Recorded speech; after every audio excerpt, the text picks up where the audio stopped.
আওয়ামী লীগ নেতাকে পাশে বসিয়ে ছাত্র জনতার গণ অভ্যুত্থানে নিহত শহীদ ও আহতদের স্মরণে শহীদদের স্মরণসভা করেছে উপজেলা প্রশাসন। এ নিয়ে শুরু হয়েছে তীব্র সমালোচনার ঝড়।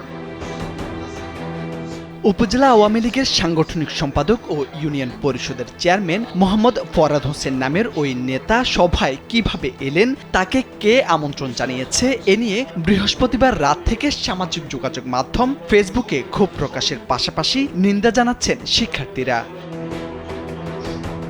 জানা গেছে, জুলাই আগস্টে ছাত্র জনতার গণ অভ্যুত্থানে শহীদ ও আহতদের স্মরণে বৃহস্পতিবার বেলা ১১টায় পটুয়াখালীর রাঙ্গাবালিতে একটি স্মরণসভা করেছে উপজেলা প্রশাসন। এতে গণ অভ্যুত্থানের নিহত ও আহতদের পরিবার ও আহত ব্যক্তিসহ আমন্ত্রিত অতিথিরা যোগ দেন। উপজেলা পরিষদ মিলনায়তনে আয়োজিত এই সভাতেই রাঙ্গাবালী উপজেলা আওয়ামী লীগের সাংগঠনিক সম্পাদক, পটুয়াখালী জেলা কৃষক লীগের সদস্য ও বড় বাইশদিয়া ইউনিয়ন পরিষদের চেয়ারম্যান মোহাম্মদ ফরহাদ হোসেন উপস্থিত ছিলেন।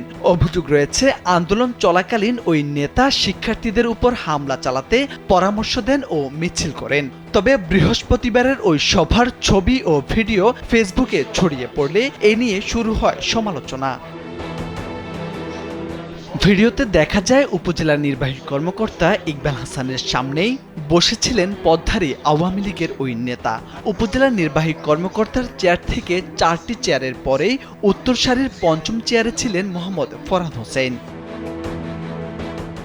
নাম প্রকাশ না করার শর্তে সভায় থাকা এক ব্যক্তি জানান, শুধু ফরহাদ হোসেন একাই নয়, ওই সভায় পতিত ফ্যাসিস্ট সরকারের সুবিধাভোগী একাধিক লোক উপস্থিত ছিলেন, যা কোনোভাবেই কাম্য নয়। তাদেরকে উপজেলা নির্বাহী কর্মকর্তা দাওয়াত দিয়েছেন বলেও জানান তিনি। জানান, ইউনো তাদের বিভিন্ন ধরনের সুবিধা দিয়ে থাকেন। বৈষম্য বিরোধী ছাত্র আন্দোলনে অংশগ্রহণকারী ছাত্র প্রতিনিধিরা জানান, স্বৈরাচারের দোসরদের সাথে নিয়ে সভা করা এবং তাদের এখনো লালন করা শহীদের রক্তের সাথে বেইমানি শামিল। স্থানীয় বিদ্যমান কাঠামোর মধ্যে যারা বিএনপি জামাতের লোকজনরা রাখবে বা আন্দোলন যারা করছে টুকটাক এদেরকে রাখবে, মনে বাদ দিবে কেন? এ নিয়ে আওয়ামী লীগ নেতা ও ইউনিয়ন পরিষদের চেয়ারম্যান মোহাম্মদ ফরহাদ হোসেনের সাথে যোগাযোগের চেষ্টা করা হলেও তাকে পাওয়া যায়নি। আর রাঙ্গাবালী উপজেলা নির্বাহী কর্মকর্তা মোহাম্মদ ইকবাল হাসানের কাছে জানতে চাইলে ব্যস্ততা দেখিয়ে প্রশ্ন লিখে পাঠালে উত্তর দিবেন বলে কল কেটে দেন তিনি। আমি একটা প্রোগ্রামে আছি, একটা জুম মিটিং এ, আপনি কালকে ফোন দিতে পারেন। না, আমি একদম আমার জুম মিটিং চলছে। আপনি প্রশ্নটা আমাকে লিখে পাঠান, আমি বক্তব্য দিয়ে দিই। জুলাই বিপ্লবে আন্দোলনকারীদের গুরুত্ব ও দাওয়াত না দিয়ে আওয়ামী লীগ নেতাদের পাশে বসিয়ে আন্দোলনের শহীদদের স্মরণসভার আয়োজন করায় ক্ষোভ প্রকাশ করেন অনেকেই। এ বিষয়ে ঊর্ধ্বতন প্রশাসনকে প্রয়োজনীয় ব্যবস্থা নেয়ার দাবি জানান ছাত্র প্রতিনিধিরা।